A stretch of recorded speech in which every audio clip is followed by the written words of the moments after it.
भारत माता की, भारत माता की, छत्रपती शिवाजी महाराज की, धर्मवीर छत्रपती संभाजी महाराज की, भारतरत्न डॉक्टर बाबासाहेब आंबेडकरांचा, हिंदवी स्वराज्याचे सरसंस्थापक छत्रपती शिवरायांना मानाचा मुजरा करतो।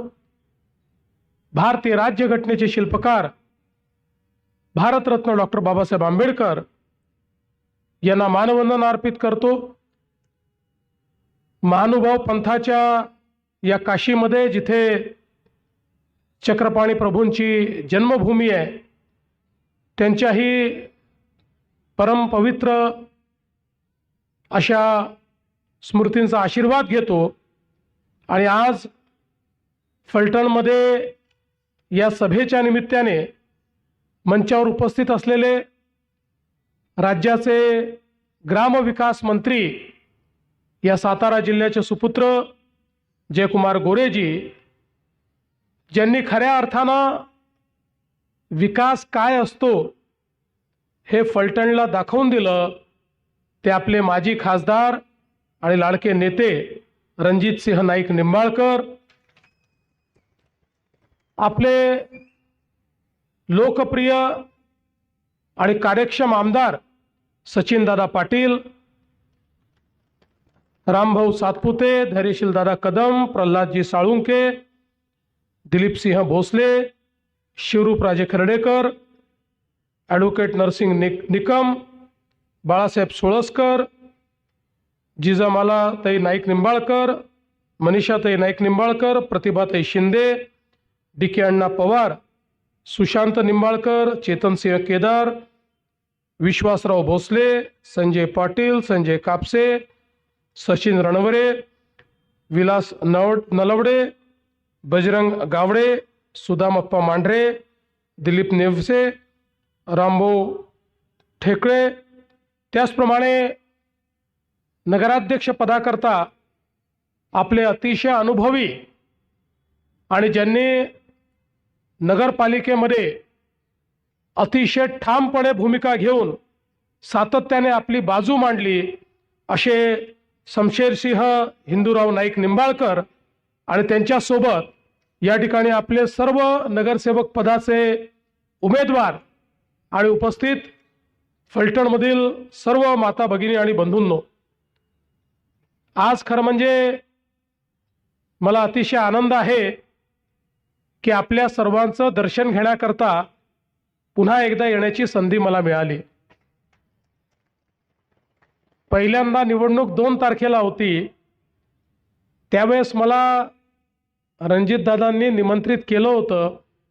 मी रणजितदादांना सांगितलं, दादा इतकी मोठी सभा नुकतीच तुम्ही घेतली आहे आणि आता माझी येण्याची आवश्यकता नाही, जनता तुमच्या पाठीशी आहे, तुम्ही निवडून येणार आहात, त्यामुळे आता मला दुसरीकडे प्रचार करू द्या। पण मला असं वाटतं की कुठेतरी दादांच्या मनामध्ये होतंच की मी आलंच पाहिजे, त्यामुळे निवडणूक पुढे गेली, 2 तारखेची निवडणूक 20 तारखेला गेली आणि मलाही अतिशय आनंद आहे की आपल्या सगळ्यांच्या दर्शनाकरता मी आलो। कारण ज्या ज्यावेळी मी इथे येतो त्यावेळी फलटणकरांचा आशीर्वाद हा भारतीय जनता पार्टी राष्ट्रवादी युतीला मिळतोच, आणि म्हणून मला आज या गोष्टीचा आनंद आहे।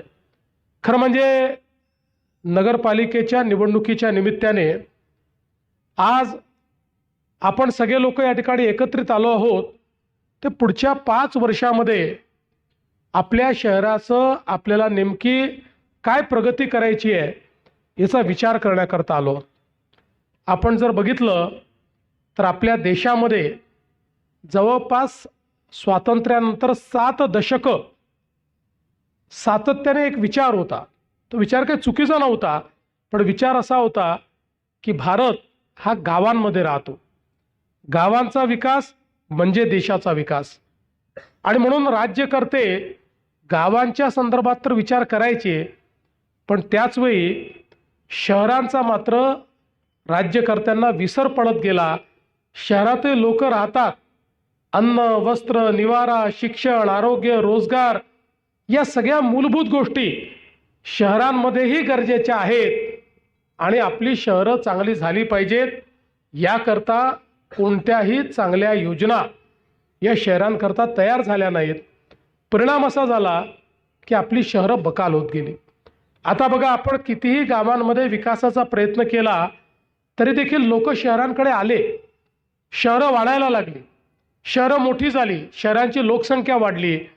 गावाकडनं आलेली मंडळी शहरामध्ये आल्यानंतर त्यांना राहायला जागा नव्हती. मग काही अतिक्रमण झाले, काही झोपडपट्ट्या तयार झाल्या, गरीब लोक बिचारे जिथे जागा मिळेल तिथे राहू लागले. आणि मग लोकसंख्या वाढल्यामुळे पिण्याच्या पाण्याचा प्रश्न निर्माण झाला, सांडपाण्याचा प्रश्न निर्माण झाला. आज आपण पाहतोय की शहरांमध्ये अशी परिस्थिती अनेक ठिकाणी आपल्याला पाहायला मिळते की लोकसंख्या वाढली आहे म्हणून 4 दिवसातनं एकदा पाणी येतं, 2 दिवसातनं एकदा पाणी येतं. शहरांमध्ये अनेक ठिकाणी आपल्याला कचऱ्याचे ढीग पाहायला मिळतात. अनेक ठिकाणी त्या ठिकाणी जे काही सांडपाणी आहे, घाण पाणी आहे, हे नाल्यातनं वाहताना आपल्या त्या ठिकाणी पाहायला मिळतं. त्यातनं मच्छर, त्यातनं घाण, त्यातनं वास, आणि मग तेच पाणी आपल्या नदीमध्ये, आपल्या तलावांमध्ये त्या ठिकाणी जाऊन, आपल्या विहिरींमध्ये जाऊन, आता जसं दादा सांगत होते की आपल्या बाणगंगेमध्ये देखील तेच सगळं घाणेरडं पाणी जातं आणि त्यातनं आपले पाण्याचे स्रोत हे पूर्णपणे खराब झालेले आपल्याला पाहायला मिळतात. आणि म्हणून दुर्दैवाने आपल्या देशामध्ये या सगळ्या गोष्टीचा विचार, आणि आपल्या राज्यामध्ये जे राज्यकर्ते होते त्यांनी या गोष्टीचा फारसा विचार केला नाही. 2014ला ज्यावेळी माननीय मोदी साहेब देशाचे प्रधानमंत्री झाले, त्या मोदी साहेबांनी सांगितलं की भारत हा जसा गावांमध्ये राहतो तसा भारत शहरांमध्ये राहतो. मोदी साहेब असं म्हणाले की देशाच्या GDPच्या 65% GDP हा शहरामध्ये तयार होतो. वस्तू आणि सेवांची निर्मिती, रोजगाराची निर्मिती ही शहरांमध्ये होते. म्हणून लोक शहरांकडे आकृष्ट होतात. आणि आपण जर शहरं चांगली केली, शहरामध्ये राहणारा गरीब, शहरामध्ये राहणारा मध्यमवर्गीय यांना जर व्यवस्थित अशा प्रकारची व्यवस्था आपण उभी केली, आपली शहरही चांगली होतील आणि त्याच्यामधल्या रोजगाराच्या संधी देखील वाढतील. आणि म्हणून पहिल्यांदा आपल्या देशामध्ये केंद्र सरकारच्या माध्यमातून शहरांचा विचार करत स्मार्ट सिटीची योजना, अटल अमृत शहरांची योजना, स्वच्छ भारत शहरी मिशन, प्रधानमंत्री आवास योजना शहरी मिशन, असे अनेक, हर घर जल शहरी मिशन, अशा अनेक योजना या ठिकाणी माननीय मोदीजींनी सुरू केल्या. आणि त्याकरता जवळपास लाखो कोटी रुपये हे मोदीजींनी देणं चालू केलं. त्याचवेळी आपल्या आशीर्वादाने महाराष्ट्रातही आपलं सरकार आलं आणि आपणही महाराष्ट्राच्या योजना त्याच्याशी सारख्या योजना तयार करून त्या माध्यमातून मोठ्या प्रमाणात शहरांमध्ये परिवर्तन झालं पाहिजे हा प्रयत्न आपण सुरू केला. आणि म्हणूनच आज आपण खरं म्हणजे आपली शहरं चांगली कशी झाली पाहिजे या दृष्टीनं काम करतोय. आज मी तुमच्याकडे जे आलो आहे ते हेच मागण्याकरता आलो आहे की मोदीजींनी लाखो कोटी रुपये दिले, मी हजारो कोटी रुपये दिले, पण या ठिकाणी जर काम करण्याकरता जे उपकरण आहे ती नगरपालिका आहे. त्या नगरपालिकेमध्ये आपला जर त्या ठिकाणी नगराध्यक्ष नसला तर दिलेल्या पैशाचं काय होईल हे आपल्या सगळ्यांना माहिती आहे. तुमच्याकरता दिलेला पैसा, तुमच्या शहराच्या परिवर्तनाकरता दिलेला पैसा हा तुमच्यापर्यंत कधीच पोचणार नाही, शहराचं कधीच परिवर्तन होणार नाही. आणि म्हणून मोदीजींनी आणि आम्ही दिलेला पैसा योग्य प्रकारे शेवटच्या माणसापर्यंत पोचवायचा असेल तर नगराध्यक्षासहित संपूर्ण नगरपालिका ही भाजप राष्ट्रवादी युतीच्या हातामध्ये देणं हे अत्यंत क्रमप्राप्त आहे. आज आपण बघा, मोदीजींनी प्रधानमंत्री आवास योजना दिली आणि आवास योजनेच्या अंतर्गत मोदीजींनी सांगितलं प्रत्येक गरीबाला घर मिळालं पाहिजे. झोपडपट्टीत राहतोय, कच्च्या घरात राहतोय, त्याला घर तुम्ही द्या. आमच्या लक्षात आलं की घरांकरता तर पैसा आहे पण तो उपयोगात येत नाही, कारण लोक अतिक्रमण करून बसले आहेत. जागेची मालकी त्यांच्याकडे नाही आहे. जागेची मालकी नाही म्हणून त्यांना योजनेचा लाभ मिळत नाही. 2 महिन्यापूर्वी आपल्या सरकारने निर्णय घेऊन शहरामध्ये जेवढी रहिवासी अतिक्रमणं आहेत ती सगळी मंजूर करून त्या गरिबांना मालकी हक्काचा पट्टा देण्याचा निर्णय केला. आणि मालकी हक्काचा नुसता पट्टा देऊन आपण थांबणार नाही, तर त्यात जे कच्च्या घरात राहत आहेत त्यांना पक्कं घर बांधण्याकरता देखील त्या ठिकाणी महाराष्ट्र सरकार, केंद्र सरकार प्रधानमंत्री आवास योजनेच्या अंतर्गत निधी देईल आणि त्यातनं मोठ्या प्रमाणात आपल्याला हे परिवर्तन घडवता येईल. आज बघा, आपण पाहतोय की घनकचऱ्याचं व्यवस्थापन एक अत्यंत महत्त्वाचा मुद्दा झाला आहे. पूर्वीच्या काळामध्ये कचऱ्याला आपण कचरा समजायचो, पण आता जमाना बदलला आहे. आता मोदीजींनी आपल्याला सांगितलं की कचरा म्हणजे आपल्यावरचं बोजा नाही आहे. मोदीजींनी सांगितलं nothing is waste, everything is wealth. ही वेस्ट नाही आहे, ही वेल्थ आहे. आता घनकचऱ्यावर आपण प्रक्रिया करतो. घनकचरा हा एकत्रित करून त्याच्यावर प्रक्रिया करून आता त्या कचऱ्यापासनं कोळशासारखे पेलेट्स तयार होतात. त्या कचऱ्यापासनं त्या ठिकाणी खत तयार होतं.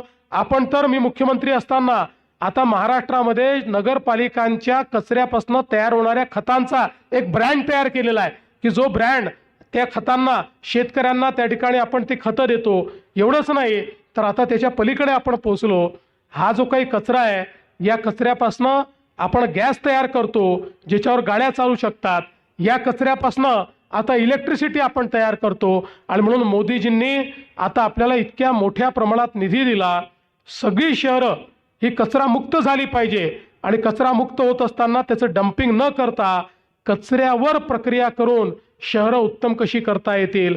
प्रत्येक शहरामध्ये भुयारी गटाराची योजना ही तयार करून कुठेही नाल्यातनं पाणी जाणार नाही आणि जे काही गटाराचं पाणी हे आपण त्या ठिकाणी जमा करू, ते पाणी देखील त्याच्यावर प्रक्रिया झाली पाहिजे. आपल्याला माहिती आहे की या गटारीच्या पाण्यावर प्रक्रिया करून त्यातली जी विष्ठा आहे ती आपण बाजूला काढतो, त्यातनं ऑर्गॅनिक मॅन्युअर, खत सगळं आपण तयार करतो आणि आपल्या नाल्यांमध्ये, नदीमध्ये, तलावामध्ये शुद्ध पाणीच गेलं पाहिजे, ट्रीटेड वॉटरच गेलं पाहिजे. आज मला सांगताना आनंद वाटतो की आपण जर महाराष्ट्राचा विचार केला, महाराष्ट्राचं नागरीकरण किती आहे? महाराष्ट्रामध्ये 6.5 कोटी लोक हे 40,000 गावांमध्ये राहतात आणि तेवढेच 6.5 कोटी लोक फलटण सारख्या 400 शहरांमध्ये राहतात.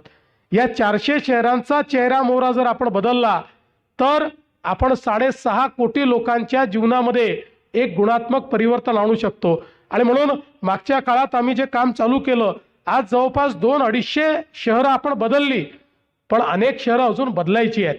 खरं तर आपण जर फलटणचा विचार केला तर या ठिकाणी रणजितदादांच्या नेतृत्वामध्ये गेल्या काही वर्षांमध्ये इतक्या मोठ्या प्रमाणात निधी आलेला आहे. मोठ्या प्रमाणात रस्त्यांची कामं आता या ठिकाणी चालू झालेली आहे.